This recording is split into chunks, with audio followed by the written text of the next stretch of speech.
Ngayon ay parang hangin na lang na naligaw.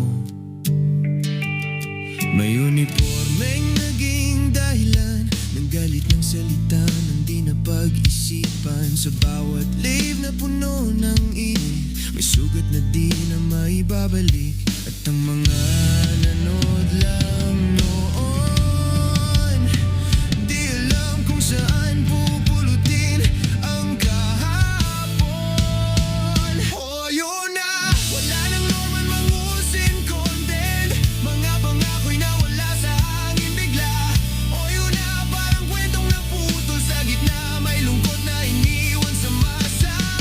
Oh, yun na, wala nang ingay na kilala. Tahimik na ang entablado ng drama. Sa dulo pala ng lahat ng sigawan, may katotohanang di matatakasan.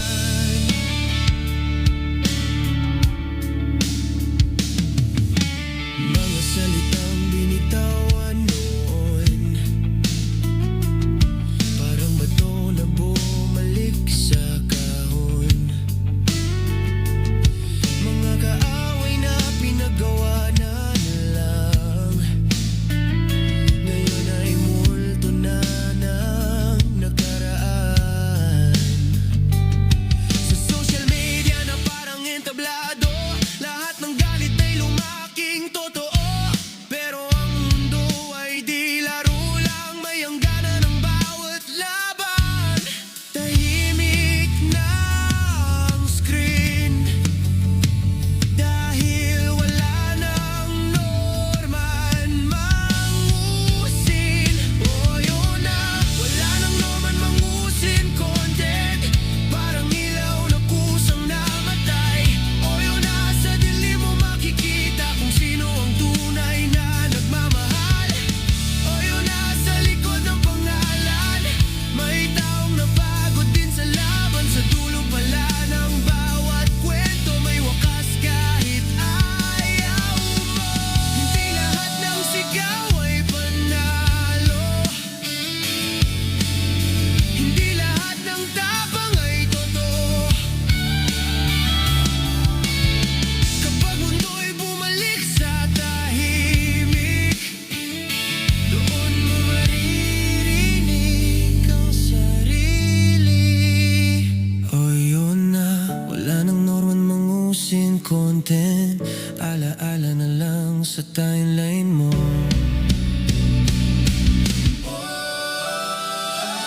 Oh, yun na, wala na norman mangusin content. Alaala na lang sa timeline mo. Oh, yun na, parang bagyong lumipas, may bakas pero wala nang unos. Oh, yun na, kung may aral mang dala, yan ay huwag kalimutan sana. Ang respeto'y di dapat nawawala, kahit sino ka pa sa mata ng madla.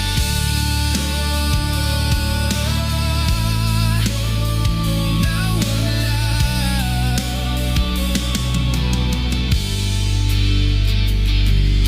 Tahimik na ang screen, dahil wala nang norman mangusin. Alright, mga ka-plastic. And this is me again, Big Sue. Right back at it again with another Norman Mangusing content. At isang dekalibre at gatas na gatas hanggang sa dugo na lumabas ang ating tatalakayin ngayong araw na ito o gabi sa inyong lugar. At ang tatalakayin po natin, mga ka-plastic, ang 4.5 season ng Norman Mangusing content. Isang random topics po tayo, mga ka-plastic, patungkol dito sa mga nangyayari kay Norman Mangusin sa kanyang vacation leave sa Isabela, mga ka-plastic. At bukod dito, mga ka-plastic, meron tayong isang post. Hindi po ito labas na to sa topic ni Norman. Itong kanyang legit na kamag-anak ni Francis Leo Marcos na si Bongbong Marcos ay kasalukuyan pong nag-Happy Easter papati sa mga sa mga kababayan niyang ninakawan, mga kaplastik. Sabi dito, ibinahagi ni President Bongbong Marcos ang kuha ng pagdiriwang ng kanilang pamilya ngayong linggo, muling pagkabuhay, Abril 5, mga kaplastik.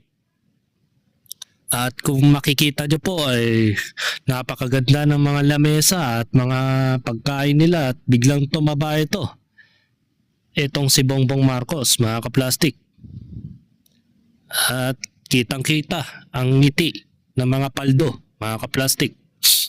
Ayan. Sabi dito ni Eret Gaib, puro throwback picture. Oo nga, parang medyo may punto ka rin na throwback picture siguro ito.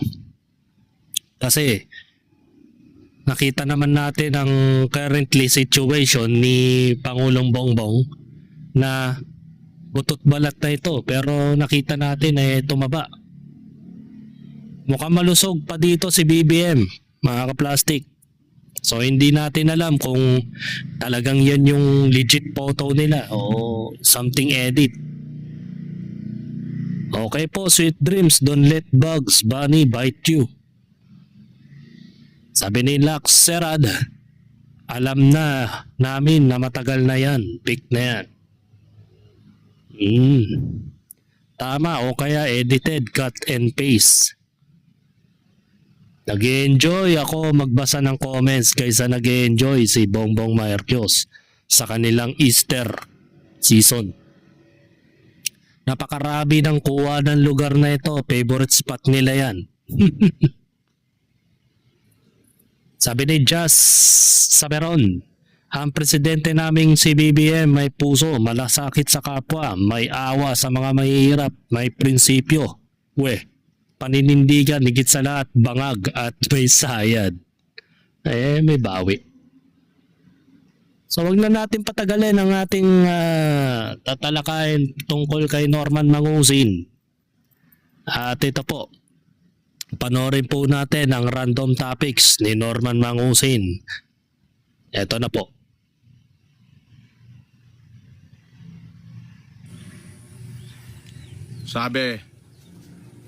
Sabi mo marami kang pera, tingnan mo yung bubong mo, butas-butas, tanga, hindi bubong. Kamalig tong kinalalagyan ko. Alam mo ba ibig sabihin ng kamalig? Lalagyan ng mais. Bonjing. Bonjing ka rin, ano? O, yun. Saan naman nakakita? Nandito ako sa bundok. Lalagyan ng mais, may signal, may wifi. Di ba?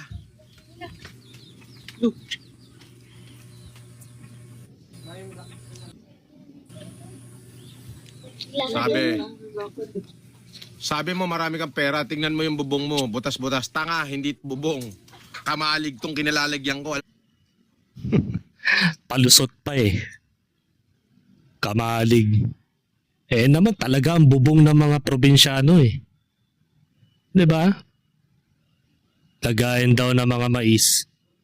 Ay pangaminin sa sarili na ganyan talaga ang bubong nila. Sabi ni Kevin Pacheco, hala may nag-react na totoong mayaman.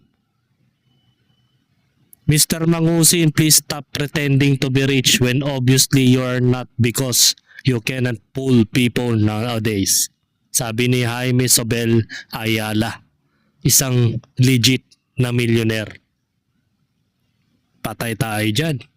Kung totoo man ang sinabi ni Ayala Sobel, na ganito ang pagkakapraisal kay Norman Mangusin. Stop to be pretend the rich. Mga kaplastik, sabi dito, please stop pretending to be rich when obviously you are not because you cannot fool people nowadays. O, di ba? Di ka ba nahihiya? Si Ayala Sobel na nag-comment. O, yan, billionaire, o. Partida, kahit sabihin mo millionaire, billionaire, oh. Ako lang ba nakapansin sa manok na may tomato speed background? Yun naman talaga ang background ng mga trilyonaryo eh. Yung mga kamanukan. Fully held na talaga ang ating bida. Fully healed na talaga ang ating bida. nagbibitaw na ulit ng mga salitang may angas. Bumabalik na sa dati. Yun nga lang, hindi na niya binabanggit itong si Makagago, mga kaplastik. Yun ay dahil siguro ipinag-advisean na siya ng mga abogado niya. And that's the reason why kung bakit wala na may content itong si Makagago. At gaya nga na sinabi ko sa recent content, paulit-ulit na daw ang sinasabi ni Makagago sa kanyang mga content. Napansin ko naman yun simula nung nakalaya si Norman Mangusin. Paulit-ulit lang din ang kanyang mga sinasabi. Wala na po siyang magawang i-content kasi nga itong si Norman nag-iingat na. Napagod din si Makagago. Sabi ko naman sa iyo kung hindi mo pinapatulan to si Makagago since nung mga panahong naghabunan kayo ng suntukan, kung hindi mo na siya pinansin nung mga araw na yon, hindi na sana umabot sa punto na ginagawan ka na ng mga content ni Makagago, di ba? O ngayon, effective na yung kanyang ginagawa. Tahimik na si Norman Mangusin. Ang ginagawa na lang niya is si Pudginius na ang kanyang target. Hinahanapan na niya ng butas itong si Pudginius dahil itong si Pudginius di naman makakarebat yan Ang pangrebat lang naman ni Pudginius yung mga videos ni Norman Mangusin. Gaya na ito, na nilalait-lait ni Pudginius o ginagawa niyang katatawanan ang mga bawat vlog ni Norman Mangusin. O di ba? Wala na silang may pakitang pruweba o something na pwedeng isira sa pangalan ni Norman. O baka sabihin na naman ng mga manonood sa aking YouTube channel na parang it sounds na parang pumapanig ako. Hindi. Kasi nandun na tayo sa punto na hinahanapan na natin ang paraan para mabaon itong si Norman. Ang problema, mas nag-ingat na siya ngayon. Diba? Mas nag-ingat na siya ngayon. Kasi nga, binagbilinan na siguro ito ng mga abogado niya. Kaya itong si Makagago, hindi na pinapansin itong si Makagago. Never na niyang binanggit ang pangalang MG o kahit anong word na connected sa pangalan ni Mark Jason. Kaya nga nung mga huling araw na binanggit ni Alex Pabella yung junior Makagago nila, yung kaniyang personal bodyguard niya na nagte-training ng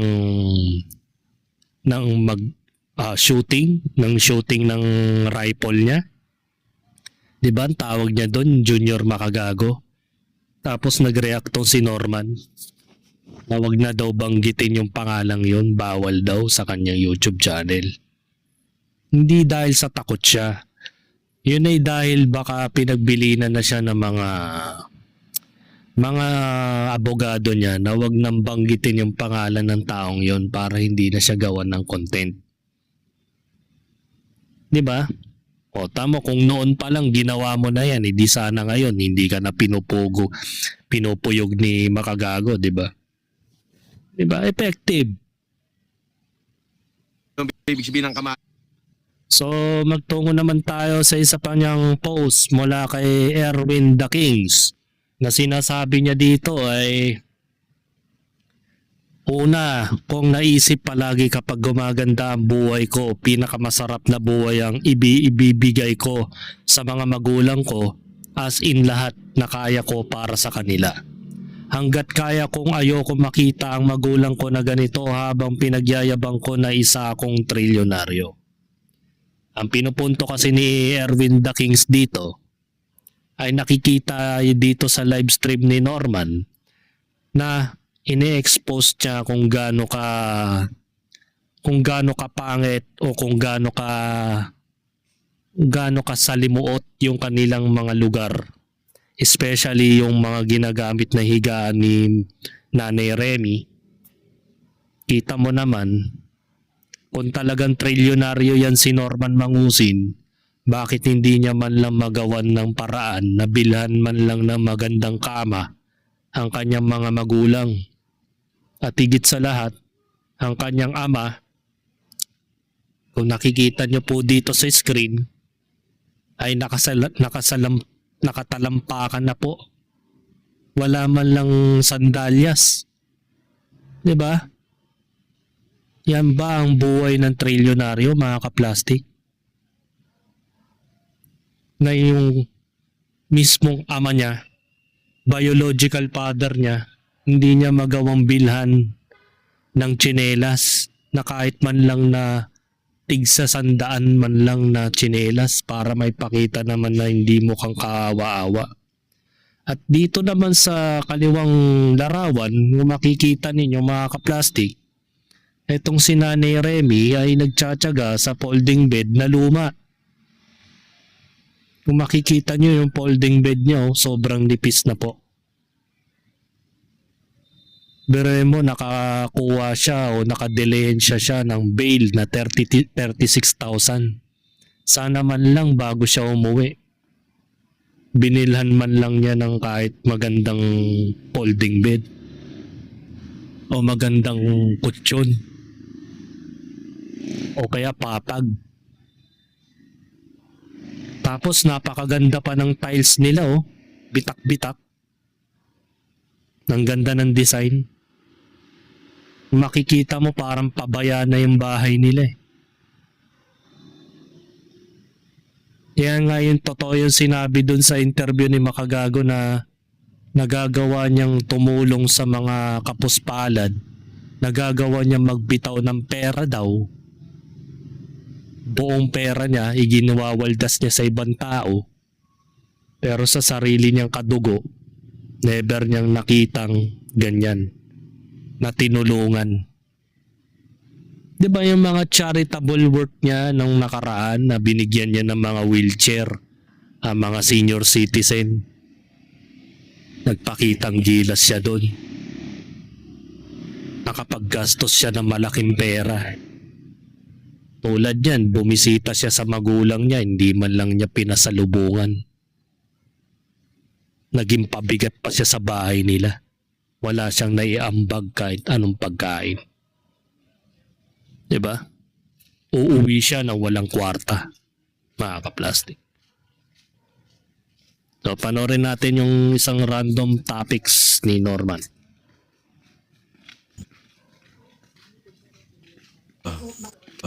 Sabi ni Kada Bernorms, love story naman ni Nanang at saka ni Pacifico. Oba. Walang love story yun. Ano lang yun eh. Alam mo na. Oh, nakita mo Nanang ko? Ayun oh. Oh! Kaway-kaway Nanang! Must have been love, but it's over now. Yun, baka makaperate na naman ako. Mahilig talaga sa background music ito si Pugenius eh, no? Sabi niya, wala daw love story about kay Nanang Remy at saka kay Pacifico Marcos. Kasi ang kwento daw, alam mo na, di ba gaya nga na sinabi ni abogada na peke, ay inaanakan lang naman daw. Di ba? Di ba? Inano-ano lang daw dun sa sa part daw. Kaya nabuo yung pangalang Norman Mangusing.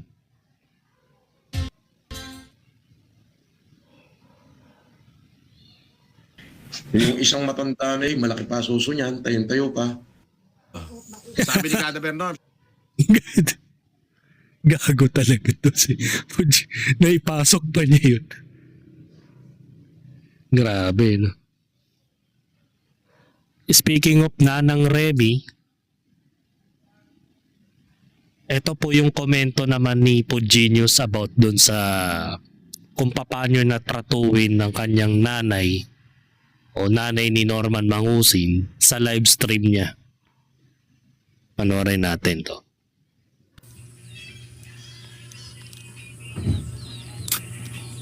alam nyo, nakakaawa din yung yung mga basher natin. Oh. Wait lang, hindi po yan. Ay, ito. Panorin natin to. Sabi ni Barefoot, Idol, may umaaligid sa likod mo. Walang aaligid dyan. Open yan eh. Tapos ilog yung likod nun eh. Yun, yung ano na yung ilog yun. Tsaka pinakamalapit namin kapitbahay dito, 8 kilometro. Kaya yung kuryente yung poste, 8 kilometro yung pinanggalingan, pero pinilit nila ni Nanang na magpakabit ng poste rito. Ano to eh, mga 2000, year 2000 nung kinabitan ng poste. Nasaan yung poste? Parang wala naman ako nakikita. Napakasinungaling, no? Hindi nga niya mapakita kung nasaan yung mga poste. Nasaan na ba yung sinabi nito?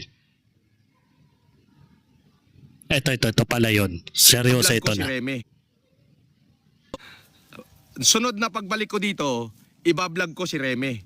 Nanay ko.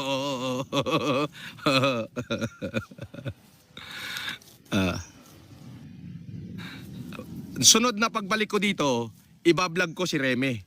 Nanay ko. Diba?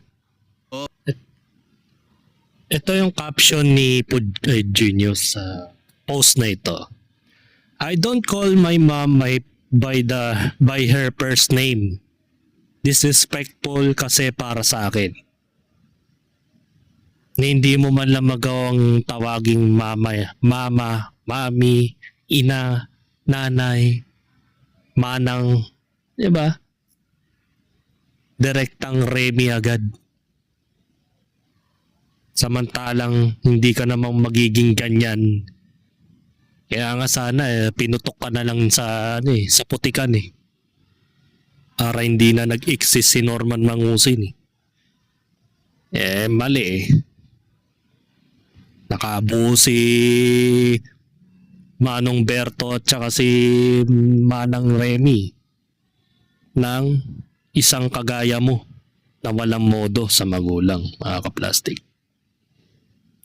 And that's the reason why kung bakit nagkakandaleche-leche ang mga buhay ni Norman. Kasi sa mga pananalita niya, sa mga sinasabi niya, hindi nga niya napagregaluhan ng prutas o man lang o kahit man lang cake, nakapag-uwi man lang siya. O kahit sabihin na nating nagbasta ka na lang ng mga karne, nalulutuin nyo dyan para panghanda. O kaya pansit. Diba? Pagka-vlog mo, wala akong nakita sa mga vlogs mo na naghanda ka, nagkandak ka ng magandang salo-salo, pinasalubungan mo ng regalo ang mga magulang mo, kahit man lang bestida, o kaya duster, para naman sa tatay mo, bagong short, bagong tsinelas. Hindi mo man lang nabigyan ng ganun. Ang masakit pa dito, dumating ka lang dyan sa Nueva Ecija, sa Isabela. Nambuisit ka lang dyan. Mas inintindi mo pa mag-livestream kasi kumikita ka sa YouTube. Hindi mo man lang magawan ng mabigyan mo ng oras yung pamilya mo. Na ipasyal mo, bilhan mo man lang ng bagong damit. 'Di ba? Wala talaga to si Norman. Baga may masabi lang talaga na may hekta-hektarya daw siyang lupain. Ayun. Sabi nga ni Pod Genius upgraded na po yung kanyang golden chair. Mga kaplastik. Kung kahapon nakita nyo po, 2 days ago, nakita nyo po yung kanyang golden chair na may kapansanan po. Putol na po yung kanang bahagi ng armrest. Ngayon naman, meron siyang bagong monoblock chair na color brown na rattan type. Diba? Woven type. Ang problema dito mga kaplastik, yung simpleng silya na lang hindi pa kaya mabilhan ng bagong silya ang pamilya. Yan ba yung tinuturing ninyong trilyonaryo? Ni sarili man lang gamit sa bahay, hindi man lang mabilhan yung pamilya niya. Yan o. Ang ganda, no? Pumunta lang siya dyan sa Isabela para mambuisit. Hindi man lang bumili ng bagong gamit. Hindi ko alam kung pinagtsatsagaan pa yung ugali mo ng mga magulang mo. Hindi na nga nagsasalita eh. Panoorin natin to. Ang buhay ho ng tao parang gulong yan. Malay nyo, bukas makalawa, sila naman yung inaaresto. Malay ho natin. Hindi po ba? Ang buhay Ano ba yung ibig mo sabihin doon? Na malay mo, bukas makalawa, sila naman yung maaresto. Maliban na lang kung maliin mo yung address ni Makagago. Talagang maaresto si Makagago niyan. Kahit si Pudgenius nga eh, nangangapa ka pa kung sino ba talaga si Pudgenius eh. Ang dami mong espekulasyon. Ngayon naman, abogado naman siya. Attorney Pudgenius. Yan o, gaya na ito. Ka-plastic. Ito yung sabi niya.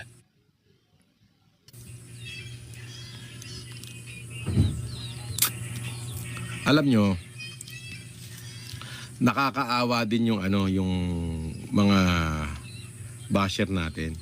Oh. Nakakaawa, yung sila food poison. Oh, pansinin nyo, pagka wala akong live, mukha silang tanga. Wala silang content. Wala silang kita. Oo. Iba? Ganun yun. Walang content, walang kita. Monetize pa naman yan. So, nung minonetize, syempre may kita sila. O di yung kita nila, kung kaninong bank account papasok yung kita nila, kung kanino pinadadala ni Meta, di yun ang may kaso. Ganun lang yun. Ano ka ba?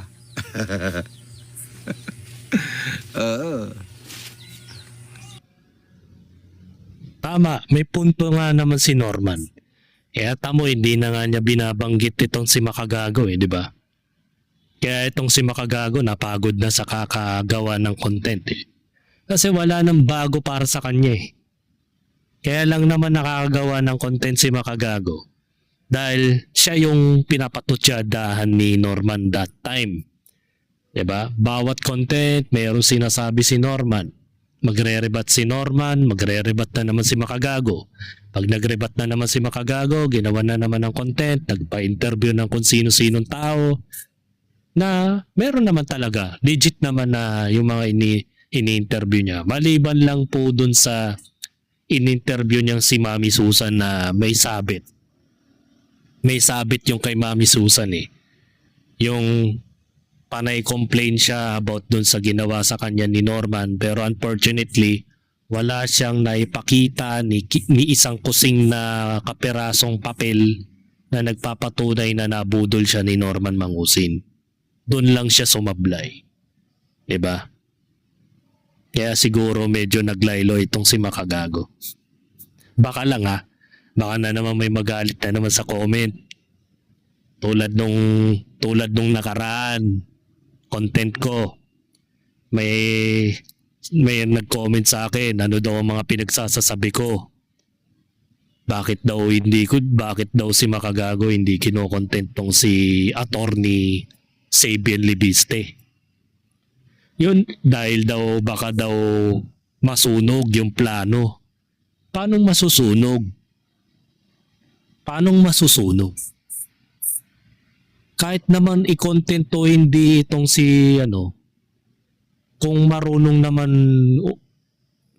mag-distinguish yung tao, talagang makakapagtago yan. Tingnan mo ngayon, hindi na nagla-livestream yung hinayupak na babae na yun. Yun ay dahil bago pa nangyari yung sinasabi nyong baka masunog, sunog na 'Diba? Sunog na eh.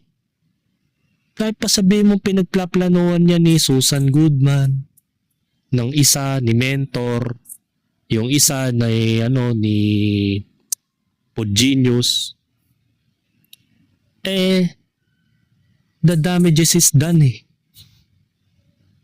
That's been done. Nakaiwas na yung tao eh. Hindi na nga nagla-livestream eh. Even yung social media accounts niya sa Facebook nawala eh. Nabura lahat yung mga ebidensya eh. So paano pa masasabing sunog?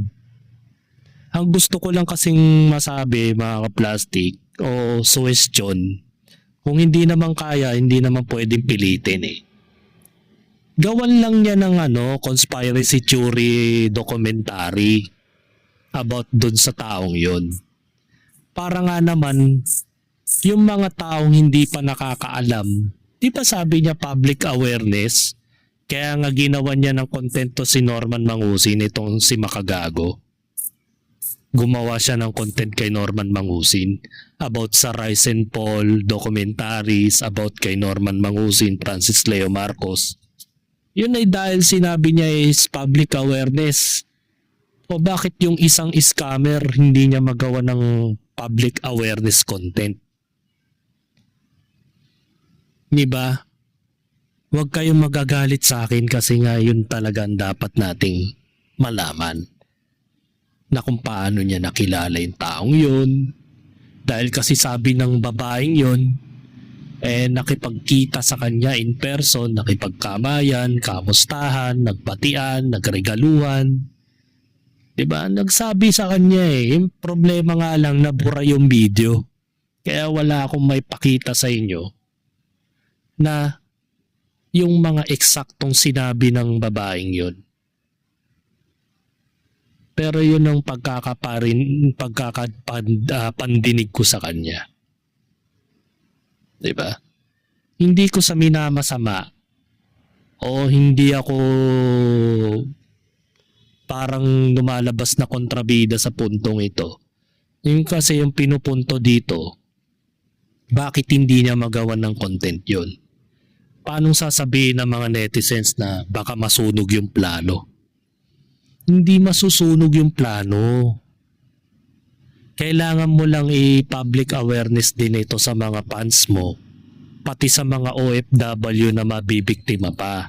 Kasi may posibilidad na hindi na niya ginagamit yung currently Facebook page niya na Sabi, pati yung YouTube channel niyang Sabi.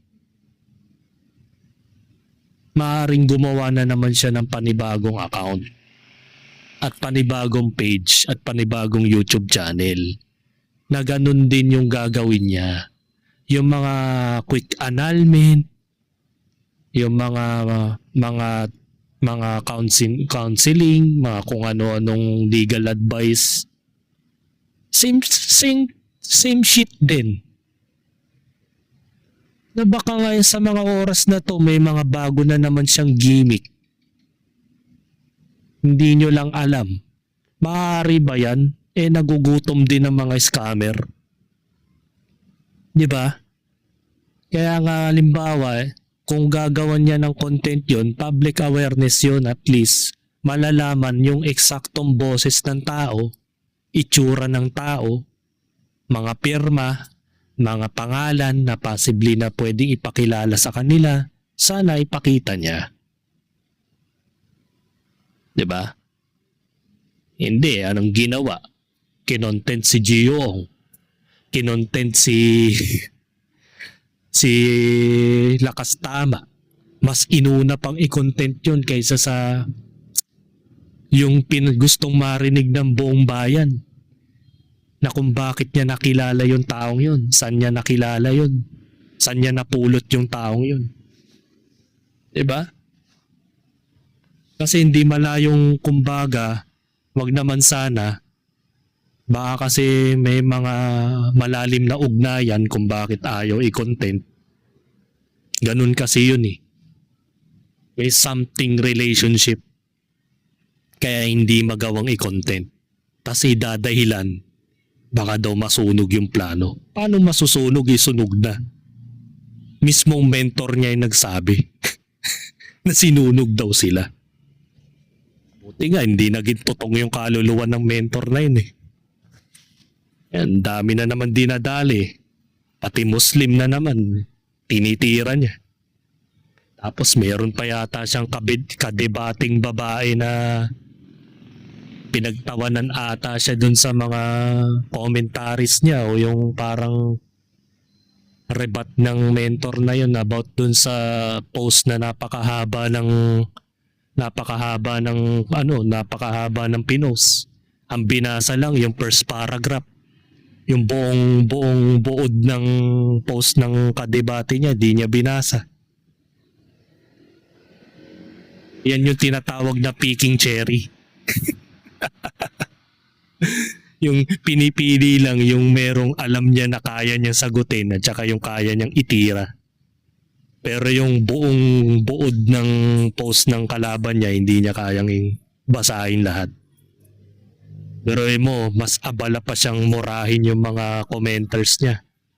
Masipag siyang magbasa ng commenters kasi may palipad. Isa rin itong scammer eh.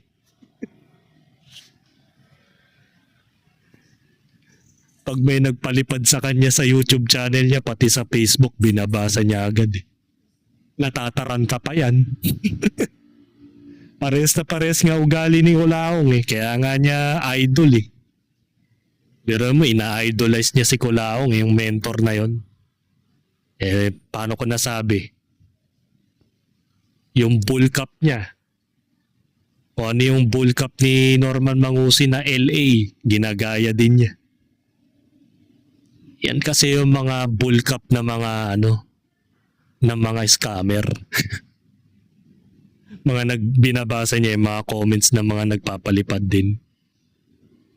Diba? Ayun. Humaba na yung paliwanag ko. So, meron pa ba? Alam ko wala na. Eto, tingnan natin to.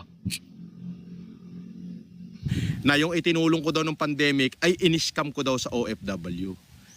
Eh wala nga akong kilalang OFW ng pandemic eh. Nag-iisa ka lang ako at saka yung mga tauhan ko lang eh. Di ba? Paano yun? Paano yung mga mayor, gobernador na nagpasalamat, yung mga institusyon na nagpasalamat? Nakasaksi sila na buhay na nandun talaga at tumanggap ng tulong. Paano yun? Hindi nyo kayang burahin yun. Kaya kahit ano sabihin nyo, ako'y ganito kasama, eto ako, walang hiya, ay wala akong maniniwala sa inyo.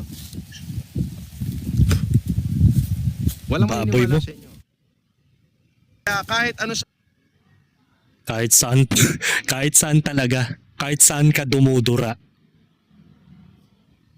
Baboy mo, mapa Sheraton, mapa BF Homes, mapa saan ka ba?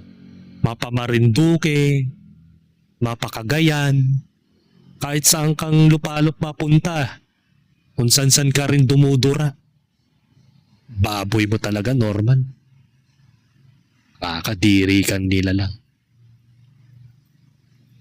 Buti na lang yung bawat dura mo hindi nagiging tiyanak eh, no? Yung tipong halimbawa yung nasa Dragon Ball, kada dura nagiging ano ba, isang ko ba napanood yung anime na yun, yung bawat dura niya nagiging tiyanak. Lupit talaga ni Norman. Sagad sa kababuyan. sabihin nyo, ako'y ganito kasama, eto ako, walang hiya, ay wala akong maniniwala sa inyo. Talaga. Walang maniniwala sa inyo. Bakit? Eh kasi may mga taong nakasaksi nung tunay na pangyayari at may maraming taong tumanggap. At ulitin ko, nung pandemic, nung kasalukuyang kasagsagan ng lockdown, wala ho kong kakilala kahit isang OFW. Oh. Pero Tado talaga to. No? Yan nga yung sinasabi niya eh. Umiiwas na siya sa mga OFW ngayon. Hindi na daw siya, wala daw siyang nakikilala. Wala daw siyang na-recognize somebody sa lahat ng mga OFW. Ang sakit no, no? Tapos mapapanood ng mga OFW sa ibang bansa. Mapapailing na lang yon. Alam mo kung bakit? Pinasinungalingan na hindi daw sila kilala ni Norman. Hindi daw sila nakatulong. Samantalang kababanggit lang niya nung nakaraan. Yung mga panahong paldong-paldo siya ng mga panahong yun. Sagad talaga ang kasinungalingan ng gagon to. No? Katibayan na bukod sa sarili kong ipon, nagbenta ako ng bahay sa ninang ko. Ha? Sa ninang ko, nagbenta ako ng bahay. Sa Miranila, binenta ko. Sa ninang Conchita ko. Sasakyan ko, binenta ko. Sports car. Sinaid ko lahat, halos laman ng bangko ko. 4 na bangko. May 2 bangko na hindi ko nagalaw. Sinaid o pinakancel? Sinungaling ka, no? Gaya nga ng ikinontent ko last na lahat ng mga bangko mo naka-cancelled. Naka-block ka. Wala kang bank accounts. Sira. Pinagsasasabi mo kailan ka nagkaroon ng bank account. Ibinigay ko lahat yun. Ngayon, nung ako'y nakulong, nung 2020 ng Mayo, hindi ko naman alam na may mga OFW pala na nabuo para sa akin. Ayun ang pinagpapasalamat Talaga? ko. So hindi nila kayang burahin yung kahit anong sabihin nila dyan, hindi nila mabura. Di ba? Pero hanggang doon na lang. Ayun ay kwento na nakalipas. Nakalipas na yun. Kaya nga, katulad po nung sinabi ko, ano yan eh, buhay parang gulong yan. Ngayon kung tatanungin nyo ako kung ibabalik yung nakaraan, tutulong pa ba ako sa kabila ng ginawa sa akin? O ikikip ko na lang, mananahimik na lang ako, ikikip ko lahat ng pera ko, mabubuhay ako ng maayos. Bago mag-lockdown, ang sarap-sarap ng buhay ko. Tuwing Biyernes, Dahil lilipad paldo. ako papuntang Japan, pupuntahan ko yung misis ko. Nag-i-enjoy ako. Marami akong pera, marami akong magaganda sasakyan, marami. Alam mo yun? Marami akong jowa. So, nabubuhay ako sa karangyaan. Ba't mas pinili ko yun? Ngayon, kung sasabihin nyo, kung ibabalik yung panahon na yon at i-reset, pipiliin ko pa rin bang tumulong? Oo, wala akong pagsisisihan to. Bakit? Bibihira ho yung binibigyan ng Diyos ng pagkakataong maging bayani sa kapwa mo. Yung pera ho, madaling hanapin yan. Yes, yung kasikatan, lalong madaling hanapin yan. At nagawa mo na nga yun. Kung di ka lang na-press con, hindi lalaki yung views mo sa YouTube eh. Yun yung malaking pagkakamali sa kampo ni Makagago eh. Na imbis na na-take down yung channel niya, lalo pang lumalaki yung mga views mo everyday. Kung dati nakakatanggap ka lang ng views ng 1,200, mga 2,000, ngayon, pumapaldo ka na. Umaabot ng 50,000, 100,000 views. Kaya tuwan-tuwa ka eh. Imagine mo, magkano ang kikitain mo nun. Bukod pa yung pagpapalipad. Kaya na mo nasabing yung mga kasikatan, tsaka yung pera, madaling hanapin. Yun ay dahil gumuhit ka ng personalidad sa social media. Yan yung malaking pagkakamali sa kampo ni Makagago. Na pinpublic shaming ka, kaya instead na maraming magalit sa'yo, ay lalong dumami ang mga tanga na naniniwala pa sa'yo. At masakit pa doon, 6 digits na ang mga views mo sa YouTube. Every content. 5 to 6 digits views. Imagine mo yun. Nakakaya mong i-gain. Nang dahil lang yun sa press conference. Kaya magpasalamat ka sa mga nagpahiya sa'yo. Naging magandang resulta pa yun. na kung hindi dahil doon, hindi ka kikita ng malaki sa YouTube. Diba? Hindi mo man lang magawang paambunan ng biyaya yung mga pamilya mo eh. Ngayon mo, kumikita ka sa YouTube. Tapos may palipad ka pa. Hindi mo man lang mabigyan ng kahit 10,000 yung pamilya mo. Wala ka talaga puso. Wawa sa'yo. Maghubo ka lang dyan, magtututuwad ka sa camera, sikat ka na. Magte-trending ka na. Pero yung pagbigyan ka ng pagkakataon na maging bayani sa kapwa mo tao, hindi ho lagi-laging gano'n. Hindi ho lahat nabibigyan ng ganong pagkakataon. So kung sasabihin yung kung i-reset yung kabanata ng buhay ko, babalik ako doon sa bago pa lang mag-lockdown, gagawin ko pa bang tumulong o mananahimik na lang ako at i-enjoy ko yung kayamanan ko? Tutulong pa rin ako. Yun ho ay hinihingi ng pagkakataon. So kaya nga ho, nung mga nakaraang araw ay nakita niyo naman, nung nakaraang panahon, talagang ako ho ay talaga hong ipinahiya sa buong lipunan sa Pilipinas. At talagang ako ipinaratangang saksakan ng sama. Pero ang buhay ho ng tao parang gulong yan. Malay nyo, bukas makalawa, sila naman yung inaaresto. Malay ho natin. Hindi po ba? Oo na. Ikaw na magaling. Pero isa lang ang isa lang ang masasabi ng mga kalaban mo. Hindi mauubusan ng kaso. 'Di ba? Tsaka yung sinasabi mong hindi ka nauubusan ng kayamanan at gusto mong tumulong sa mga kapwa-tao. Hindi yun. Hindi totoo yun. Kaya ka gusto mong tumulong sa mga tao kasi nandun yung kita mo. Kumbaga ikaw yung pandemic poverty porn eh. Ikaw yung pandemic poverty corn ng mga araw na yun kung bakit marami kang nakamal na pera that time. Diba? Hindi naman mabubuo ang pangalang Francis Leo Marcos ng pandemic times kung hindi ka nakapang-uto ng tao. Diba? So yun. At eto na. At ito na po yung aking opinion. Hanggang dito na lang ang aking opinion. At update na lang tayo sa mga susunod na panahon. At baka sa mga susunod na araw ay medyo matumal na ang aking content. Hindi dahil kikigaya ko kay Boss MG.